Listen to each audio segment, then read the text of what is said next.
This is the story of how I grow loads of tomatoes over an arched trellis over 150 days. Right after the threat of frost has passed, I plant tomato plants alongside peas growing in the early spring. As soon as the peas finish producing, I remove them and begin to attach the tomato plants to the arched trellis. These are vining types of tomatoes, so they will continue to grow along the structure. A few weeks later, I return with more twine and continue to attach the vines as they go up and over the trellis. By day 60, they meet in the middle. A few weeks later, it's time to prune those vines. I prune non-producing stems and keep the suckers. Soon, the tomatoes are starting to come in. At this point, the most important job is to keep the vines picked. Wait, where's she going? By 75 and 90 days in, the vines are going wild. So I keep pruning away the leaves to be sure I get more fruit before the season ends. Pruning definitely works. By day 120, the vines have definitely slowed down and are ready to come out of the garden. The season has come to an end, but before you know it, it'll be time to plant peas and start all over again. 3 tips to start growing your own food, no matter the space available. Vertical gardening. Vertical gardening is a great way to grow more food in less space, utilizing fences, walls, stairs, or even your balcony. You can build a cheap system by recycling all materials to make your own vertical garden, reducing the amount of water involved and your impact on the environment. Hanging containers. If you have a balcony or terrace, you can grow plenty of food by using hanging containers. You can build them recycling plastic bottles and hang them around the balcony to grow strawberries, herbs, leafy greens, or even small variety of tomatoes and chilies. Agriculture. If you have a garden, this is the cheapest way to start filling up your raised beds. The materials at the bottom will be decomposed over time by the microorganisms eating and excreting new nutrients for your plants. They will hold moisture, build fertility, and maximize surface volume.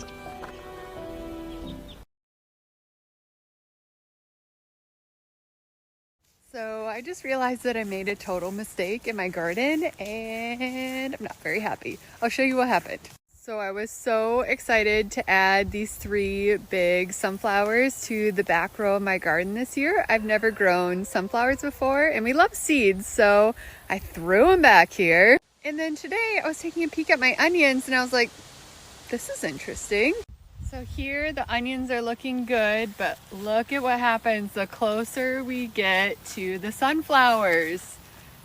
Itty bitty. So naturally I had to research it, and apparently sunflowers have an allelopathic chemical that they secrete to inhibit the growth of surrounding plants. Now everything I've read only says that beans and potatoes are particularly susceptible, but onions it seems like as well. So learn from my mistake, plant your sunflowers far away from your other plants. Garden, yeah. I'm just trying to garden a lot. It's okay. It was somebody just did that. Somebody you were trying to take advantage of the old lady. No. You were trying to me. Oh hell no! I gotta go. You're a Karen. You're a Karen. He was trying to rape me. Oh, you're tripping. You're a Karen. You were raping me. You were trying to rape me. Walk away from me. You're a Karen. You're a Karen. You were taking my top off. Whoa. Whoa, she's a Karen. What the fuck? This little boy. Oh, hell no. Wanted to rape me. Oh, hell no. Oh, hell yeah. My potatoes look absolutely tragic. So let's harvest. My potato plants grew really nice and big throughout the season, but now that they've died off, it's a really good sign that it's time to harvest. So let's see what we got. Ooh. It's warm in here. Give me potatoes! Oh! One potato! Oh, hell yeah.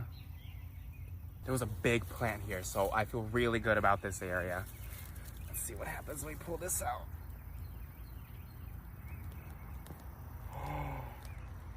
Potatoes! They're raining! Abundance!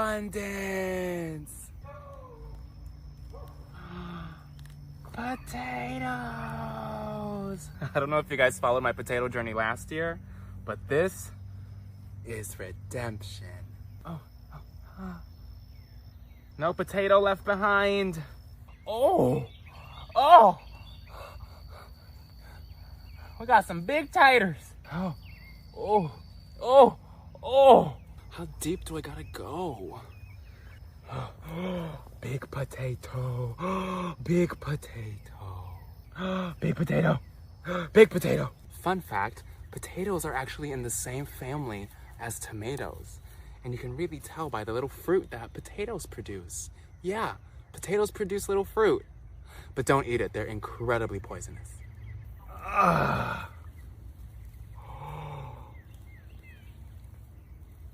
Potatoes! Ooh, we got some big ones. Oh! That's our biggest potato yet. Oh, you sneaky buggers. They're in the crack. It's hot as hell.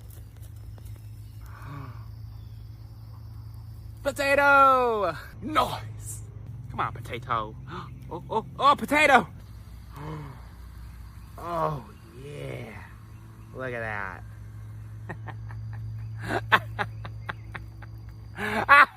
Oh, shit. She did not disappoint. Oh, where'd you go?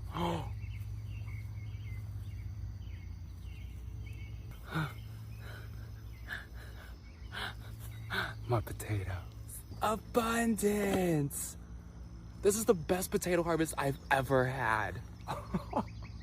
Wow. Talk about redemption. I'm going to my boyfriend's parents for dinner, and of course we can't show up empty-handed, so let's put together a harvest basket for them. First, I'm gonna bring them my first and only watermelon of the year. I think it's ready. The tendril looks about dead. It sounds about right, so let's harvest it. Okay, so the watermelon won't fit in my harvest basket, but I already have some tomatoes from a raised bed that I cleaned out yesterday. I've got Juliet tomatoes, Early Girl, and that's it. We had a pretty crazy storm here yesterday, so most of my corn toppled over. I'm gonna see if there's any ears that I can salvage from it though.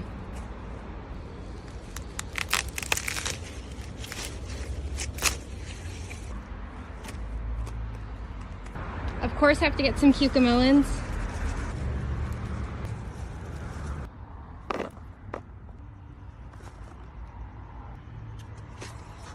Let's get some chives. I also grabbed some Egyptian walking onions. I already got some jalapenos, but let's get some more. Get some thyme.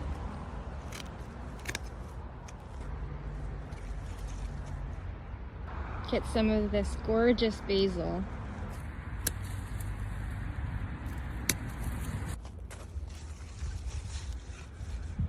My kale trees are still going strong, so let's get some kale.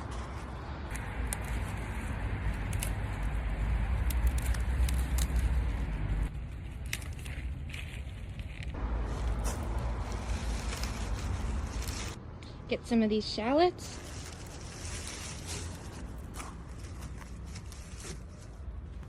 It's been so hot here and the days are getting shorter, so no eggs from the ladies, unfortunately. Where's the eggs, ladies? No eggs? It's okay. I got some of this beautiful French lavender. Look at the bee. I don't want to take too much because the bees love it. I added some zinnias and some sage. My boyfriend's brother's been wanting to make a tincture from passion fruit flowers, so let's get some of those. He said that passion fruit flowers help with sleep.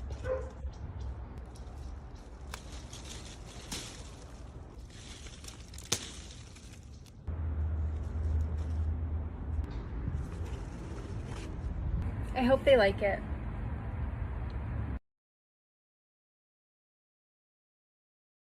I don't know who needs to hear this, but stop buying basil at the store. It's a scam. Here's what you're going to do instead. You're going to walk yourself over to the organic herbs and look at that. You can get a live plant for only $2.50. What a good deal. Take that baby home, unwrap it, and look at that. The plant is already starting to root itself from the humidity from the bag. That's how much basil wants to grow. All right, we're not even going to fuck around with whatever's in this pot because I can tell you right now it's a bunch of nonsense. I'm going to cut all those plants right off, and then what I'm doing here is cutting the really big ones in half to maximize the number of plants I'm going to get. I want at least 2 sets of leaves on each stem. Once they're all cut, I'm going to take little jars and fill them with water, place them right in.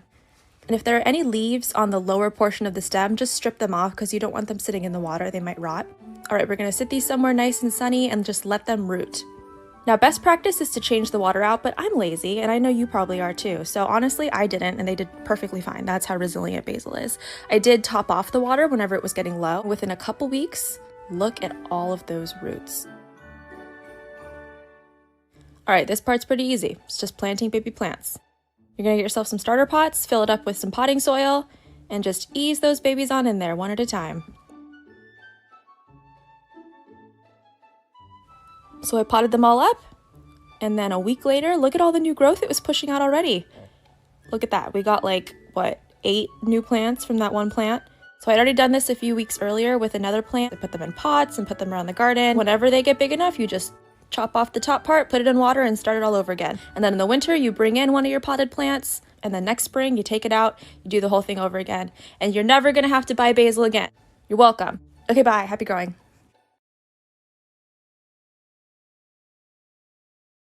Let's see what we can harvest for dinner. Let's pour out the potato box. Oh, I see some already. It's looking good. Let's get them out. Let's chop off a sunflower head. We harvest these for the sunflower seeds. Pop you there. Check out the size of this cucumber. Can't get over the size of the cucumbers this year. Look at the size of it. Let's pop you in the middle. A quick carrot poo. Oh, nice. Let's pop you in. Let's harvest the garlic. Out you come. Oh, not bad. Pop the loose ones in. And then the others. You know there's going to be a kohlrabi in one of my harvests. Let's pop you in the corner. The last lettuce. They've been so good this year. Pop you down here. Let's grab these 3 bush tomatoes. And a pickle. And a calamondin for the cocktails. Let's pop you down here. Thank you for watching. Here's one gardening mistake I made this year that I wish I would have known sooner. I put all of my seeds in the ground like this lettuce at the same time, so once it was ready, I ended up with way too much lettuce for just a household of 2. Instead, I wish I would have done succession planting. This is when you space out the dates you plant so you have a harvest all season long. So for example, say you were to plant some lettuce seeds and then wait 2 weeks and plant some more, then it's ready at different times and you're able to enjoy lettuce all throughout the summer. Even though I didn't plan things perfectly, nothing is going to go to waste, as I'm going to harvest this lettuce and use it to make a big salad for a family party. This was just a learning lesson for the future.